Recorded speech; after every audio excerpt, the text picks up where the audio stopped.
umunyapolitike w'icyumweru hano mu nzu y'ibitabo yitwa Leopold wa kabiri.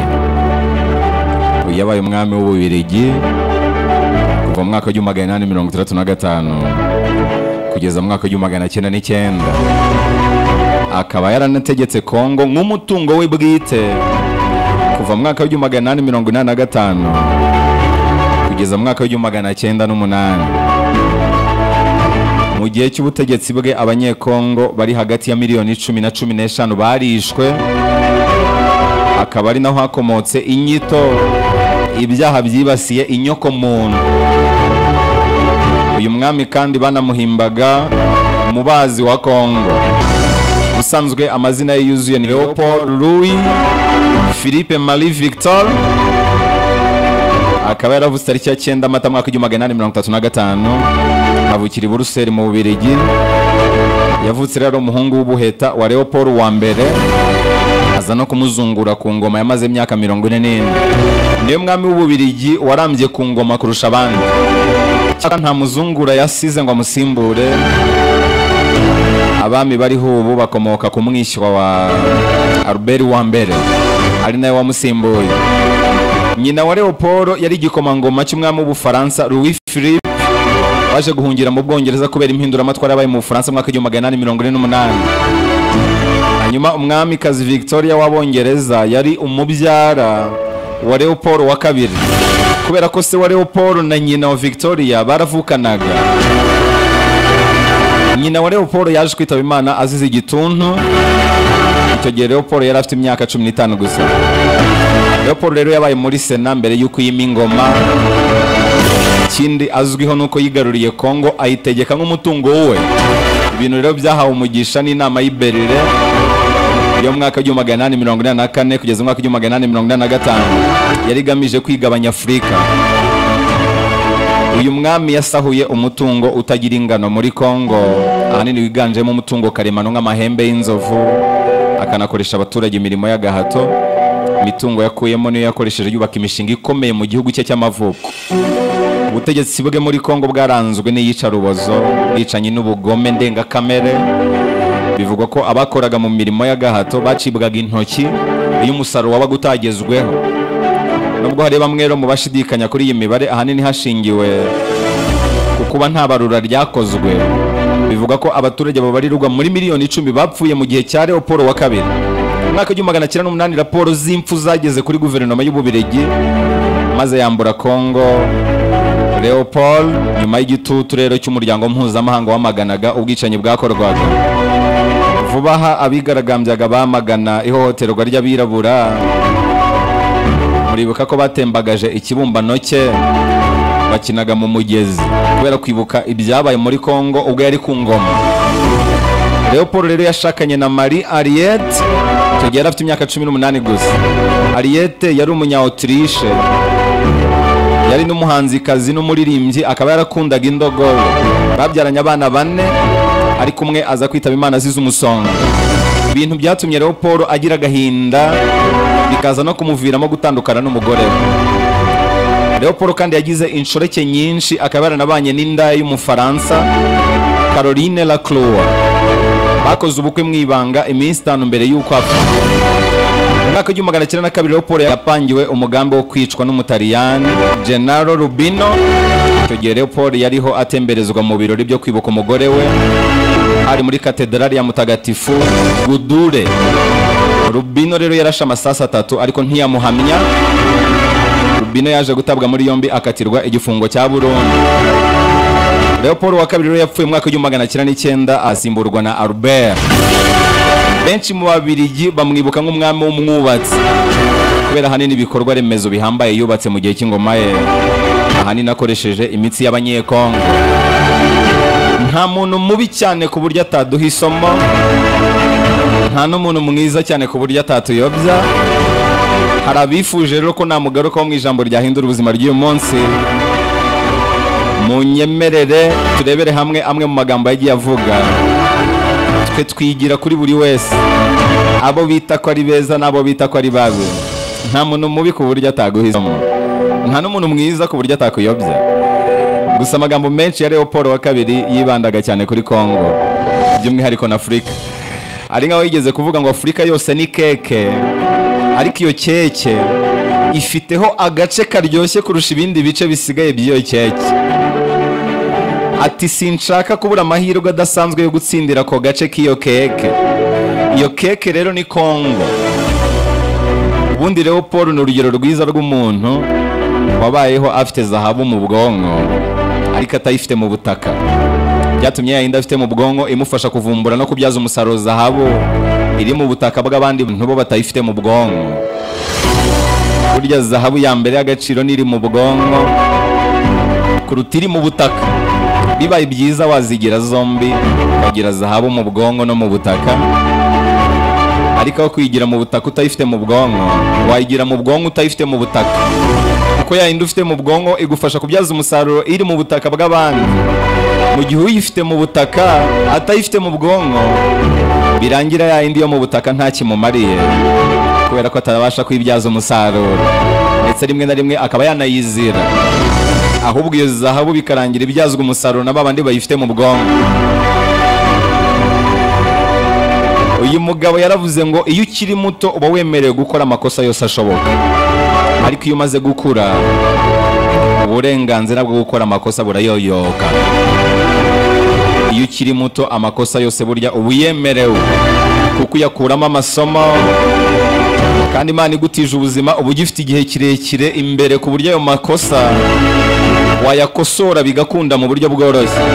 Ariko uko ugenda ukura niko uburenganzira bwo gukora amakosa bugenda buyoyoka, ku buryo hari imyaka ugeramo agakosa gato gusa ukoze kagahwana n'urupfu, cyangwa se nubwo kataguhitana bikaba birangiye utabasha kugakosora bibaho. Niyo mpamvu kugenda usaza niko amahirwe yo gukosa agenda yoyoka. Ubundi munsi y'imyaka 20 cyangwa 30 hari amakosa wakora rwose bikaba bishoboka ko wayakosora kandi ntibibuze ubuzima bwawe gukomeza neza. Ariko iyo urengeje imyaka 30 ni ukwitonda cyane, urigengesera, kubera ko amakosa mato ashobora gutuma ubuzima bwawe bwose bujya mu kaga. Leopold wa kabiri yaravuze ngo aho utabasha gukoresha umutwe wawe uhakoresha ikofi yawe. Muri make iyo utabasha kubikemuza ubwenge bwawe ubikemuza amafaranga yawe. Mu gukemura ibibazo abatunzi benshi ntabwo batekereza, bakoresha amafaranga, mu gihe umukene nta kindi aba afite kitari ugutekereza. Kugira ngo umukene akemure ibibazo icyo abasabwa ni ugutekereza, ariko umukire aho atabasha gukoresha umutwe we ahakoresha ikofi ye. Leopold wa kabiri yaravuze ngo Congo ni leta yigenga, ni leta yihariye ukuntu nta kifite cyo guhisha, nta n'amabanga ihisha. Gusa ibyo nta wundi ubibona uretse uwayihanze, ari we njyewe umwami Leopold. Uyu mugabo yaravuze ngo amagambo yumviswe arashira akibagirana, ariko amagambo yanditswe agumaho iteka ryose. Ariko nanababwiye ko amagambo avuzwe aba afite ubuzima, mu gihe amagambo yanditswe aba yamaze gupfa. Ahoraho iteka ryose ariko akimeze kwa kundi. Ikintu cyapfuye nyine gihoraho gutyo mpaka, ariko ikintu gifite ubuzima kigeze igihe nyine kigapfa. Ijambo ryavuzwe rero riba rifite ubuzima, kugira ngo rihoreho bisaba ko ripfa. Iyo ryanditswe riba ripfuye. Niyo mpamvu ijambo ryanditse riba ryapfuye, nuko uko warisoma nonaha niko uzarisoma ejo, nta kintu riri buhindukeho kuko ryapfuye. Ariko ijambo rivuzwe riba rifite ubuzima, kuko uko warisubiramo kajana ntushobora kurisubiramo mu buryo bumwe. Wapima uburemere bw'ijwi ryawe, nubwo waba usubiramo ibintu bimwe ntabwo wasanga ayo magambo anganya uburemere. Ni kimwe no kwivuza ijambo, ushobora kurivuga ukumva ndababaye, nkavuga ukumva ndishimye, nkavuga ukumva umutuzo, nkavuga ukumva amarangamutima, ukumva urukundo, kandi ubyumviye mu ijambo. Niyo mpamvu ijambo rivuzwe riba rifite ubuzima. Mu nzu y'ibitabo rero dufata amagambo yanditse, ya yandi Leopold avuga ko azahoraho iteka ryose, tukayaha ubuzima, tukayavuga. uyu mugabo yaravuze ngo ntabwo nyoborwa n'impamvu zo kwikunda, nubwo Ububiligi ari buto ariko bufite abaturage banezerewe kandi banyuzwe n'imibereho yabo. Nta kindi cyifuzo mfite uretse gukorera Ububiligi. Ibi yabivugiye mu nama yabereye i Buruseli itariki 12 Nzeri mwaka w'1876. Hanyuma rero Paul yaravuze ngo utabasha kugenzura utuntu duto ntakwiriye no gutunga ibintu binini. Iyo utabasha kurinda bike afite ntakwiriye no gutunga byinshi. Iyo utabasha kugenzura ibintu bike ufite, urugero uko witwara ku dufaranga duke ubona nibyo bigena no kuzitwara kuri menshi. Iyo utabashije kugenzura ibito ntakwiriye n'ibinini, kubera ko ibinini biremwa n'ibito. Umuntu wubatse umusozi wagiye atwara ibuye rimwe rimwe.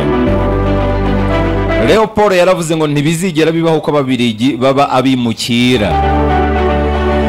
Aranavuga ngo uriye uhagera atinze niwe usanga ameza yashizeho ibyo kurya.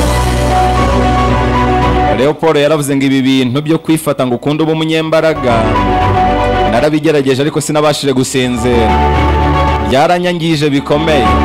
Mu buryo bwa kamere mba numva nshaka uwo tudahuje igitsina mwiza ngo tubihuze. Siniyumvisha uburyo abapadiri babaho ubuzima bwabo bwose bifata kuri iyo ngingo ngo barashakisha imbaraga. Mu bihe bya kera, biriya bihe bya Leo Paul, inkundura yo kwifata mu mibonano abantu bashakisha imbaraga yari iri ku rwego rwo hejuru. Nawe yarabigerageje ariko biramunanira. Muribuka uburyo nababwiye imbaraga ziri mu murama? Muzajye kuri YouTube channel _TV murebe chapitre ijyanye n'imbaraga z'umurama. Nimvuga umurama mujye mwumva intanga, yaba ngabo cyangwa ngore. Abahanga benshi ku isi kuva kera bahoze mu nkundura zo guhindura imbaraga z'igitsinamo ububasha buhambaye. Muri make umurama wacu ni diyama. Uko wifata cyane ku bijyanye n'igitsina ni kurushaho kuba umunyembaraga. Bikekwa ko impamvu abapadiri n'abandi bihaye Imana babuzwa gushaka abagore, ababikira bakabuzwa gushaka abagabo, harimo izindi mpamvu yego ari nazo bavuga, ariko impamvu nyamukuru yihishemo ibanga rikomeye rifite ahantu rihurira n'imbaraga z'igitsina, ububasha n'ubushobozi. Muri make kugumana imbaraga no kugumana ububasha. Gutakaza intanga zawe cyane bikwambura imbaraga mu buryo bumwe cyangwa ubundi. Hari abigeze gutebya bavuga ko uba umeze nk'umuntu ufite diyama akajya ku isoko bakamuvunjiramo isara bwayo, yarangiza agataha yishimye yumva ko bamuvunjiye neza. Muri bukiyo chapitre, buri muntu wese burya muhuye menya ko muhaye imbaraga zawe, uko uzitagaguza cyane rero niko urushaho kujegera. Aba bantu rero bakomeye ku isi, abakire benshi bahoze muri iyo nkundura. Na n'ubu ngubu bigezweho muri ibi bihe. N'ubu ngubu bigezweho rwose. Abakire benshi ku isi bahoze mu nkundura yo gutandukana n'abo bashakanye kubera kwanga kuryamana nabo. Abantu benshi bakomeye mu isi bamenye ko hari diyama ituma barushaho gukomera bakaba abanyembaraga, ntabwo wabarondora. Abo rero harimo uyu mwami Leo Paul w'Ububiligi, yarabigerageje biramunanira. Ariko harimo n'abandi b'iki gihe babikora, ndetse benshi batandukanye nabo bashakanye. Harimo nka ba Jeff Bezos, ba Elon Musk, ba Michael Jackson yarabikoze, ariko uzwi cyane wanabyamamaje yitwa Swami Niyecha. Aba bose bahoze mu rugamba rwo kwanga gutakaza imbaraga bakageza ku rwego babikora no ku bagore bashakanye. Uzi ko hari n'abibeshyera ko ari abatinganye, ariko atari bo, ahubwo ari ukugira ngo bakabye inzozi z'ibyo bashaka, kugira ngo bagumane imbaraga. Ntabwo muzi inkuru z'ibihuha zigeze kuvuga ko Cristiano Ronaldo iyo afite nk'umukino runaka amara iminsi 5 atarahura n'umugore we, nawe ngo bari gushakisha imbaraga n'ububasha. Mayweather we yigeze no kubitangamo ubuhamya, umuteramakofi yigeze gutangaza ko hari igihe runaka amara ategereje umukino runaka, icyo gihe akimara ategera igitsina gore. Izo mbaraga rero wakwibaza ngo zituruka he? Ubushakashatsi bugaragaza ko umuntu abashe kwifata umurama we ntusohoke nubwo bigorana, ariko nyuma y'iminsi ine y'amashagaga yo kwifuza, aho wenda washyira uwo murama arashira, ahubwo umubiri ukawuhinduramo izindi mbaraga zijya mu bindi bice, cyane cyane ku mikorere y'ubwonko. Muri make kwa kundi uba ufite nk'irari, uramutse ubyirengagije ugahugira mu bindi, wenda ugakora nka siporo, ukajya mu kazi, nyuma y'iminsi ine bya bitekerezo bihindukamo ububasha n'imbaraga. Icyo gihe rero ngo uba utangiye kugenzura imyanya myibarukiro yawe. Uko ugumana rero izo mbaraga, niko umubiri wawe urushaho kujya mu mujyi wo kuwukoresha ibintu bihambaye. Niyo mpamvu muzumva abavumbuzi benshi bakomeye, abafilozofe benshi, mukumva amateka yabo ugasanga ntihigeze ashaka umugore, bamwe banashatse kumva ngo ntibigeze babyara. Niyo intego babaga bafite. Ibi ngibi hari umugabo witwa Napoleon Hill yanditse igitabo yise Think and Grow Rich, yabyise Sex Transmutation. Iki gitabo cyanditse mu mwaka w'1937, cyongera gusubirwamo muri 2004 kubera gukundwa cyane. Muri iki gitabo avuga ko umuntu afata imbaraga ashyira mu kurarikira abo badahuje igitsina, akazikoresha mu bintu byubaka bimuzamura. Muri make, niba ugira nk'irari ridasanzwe, uri umunyamahirwe mu buryo butangaje. Abantu ngo bagira irari ry'igitsina bafite imbaraga nyinshi bashobora gukoresha. Yatanze urugero avuga ngo uzarebe ikimasa gikonnye, nta mbaraga kiba gifite, nticyongera kurwana na bigenzi byabo. Ibi rero byerekana ko imyanya myibarukiro baba baragikuyeho yari isoko y'imbaraga. Muri make, niba uri umuntu ugira irari, ufite amahirwe menshi yo gutera imbere mu gihe ubashe gufata imbaraga z'iryo rari ryawe ukazikoresha neza. Iyo ugira irari ridasanzwe noneho ukabasha kwifata iryo rari ukarigenzura, ahubwo ukarigerekeza mu bindi, biguha ububasha n'imbaraga, ugahinduka umuntu abantu bose batangarira, wenda kubera ibyo yavumbuye cyangwa se ibyo yagezeho. Uriya muntu utera imbere kandi akunda wenda nk'abagore, ngo abarenze kuko noneho aramutse agenzuye irari rye, ngo yakora ibintu bihambaye cyane. Ubu rero n'ubushakashatsi bwakozwe, basanze abantu bashyushye cyane bashobora kuba bafite imbaraga nyinshi, zaba izo kureshya abo bashaka ko babafasha kugera ku ntego zabo. Ikibazo kibaho nuko abo bantu bahugira mu gushaka kugabanya ubwo bushyuhe, bikarangira bwa bubasha buburijwemo.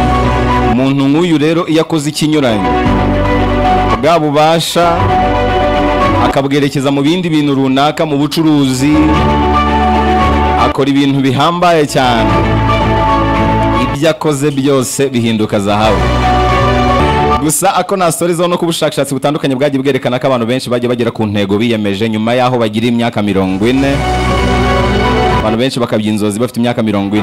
Impamvu nuko umuntu ugeze muri iki kigero aba atangiye kugabanya irari agirira abo badahuje munsi y'urukenyerero, imbaraga ze akazisimbuza gukora ibyamugirira umumaro.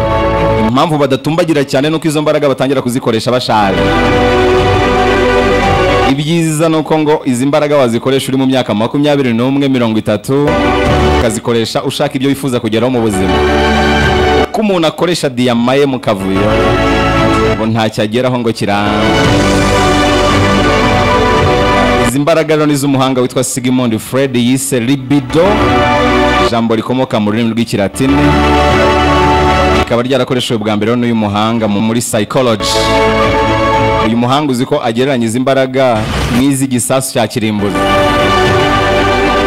Yakoze byinshi rero bihambaye.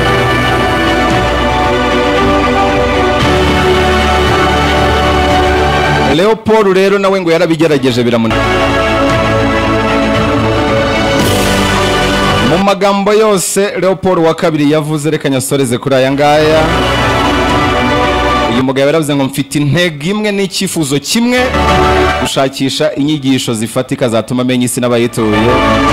Ndabizi ko izi nyigisho hari igihe zizangirira umumaro, kandi koko byamugiriye umumaro. Yamenye Kongo ayibyaza umusaruro. Aranavuga ngo ntuzigere na rimwe ujugunya umwanda mu iriba riguha amazi yo kunywa, ahubwo iryo riba niba ari kumara inyota, icyo usabwa no kuririndira umutekano, hatazagira n'urihumanya. Aranavuga ngo nta kindi cyifuzo mfite uretse gusiga Ububiligi ari bunini, bukomeye kandi ari bwiza kurushaho. Aranavuga ngo ari usabiriza n'uwiba, ninde uzaseka mbere.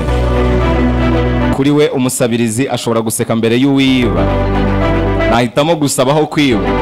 Ariko yari ameze nk'uyobya uburari kubera ko uretse no kwiba benshi bamushinja gusahura Kongo, ariko mu buryo bwa kamere aho kwiba wasaba. Yaravuze ngo nzabaha Kongo yanjye ariko nta burenganzira bafite bwo kumenya ibyo nahakoreye. Arongera aravuga ngo Imana ikomeje kuntiza ubuzima nkabaho igihe kirekire ndetse ikanyemerera gusohoza inshingano zanjye, uzabona uburyo Buruseli izahinduka umujyi wo ku rundi rwego rudasanzwe. Uyu mugabo yaravuze ngo ugomba gutinyuka gutsinda. Hanyuma mu magambo yose yavuze reka nyasoreze kuri iri ngiri, yaravuze ngo ibiti bito bikenera imigozi ibishyigikira kugira ngo bishikame bijye mu mujyi wo gukura, ariko iyo bitangiye gukura ya migozi barayikata bakayikuraho kugira ngo itabangamira gukura kwabyo.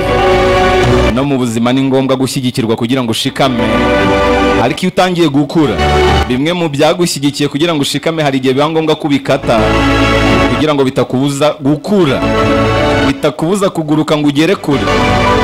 Ntabwo wabasha kuguruka ngo ugere kure mu gihe ugifite imigozi ikikuziritse, kabone nubwo imwe mu mizi yaba yaragize uruhare mu gutuma ushikama.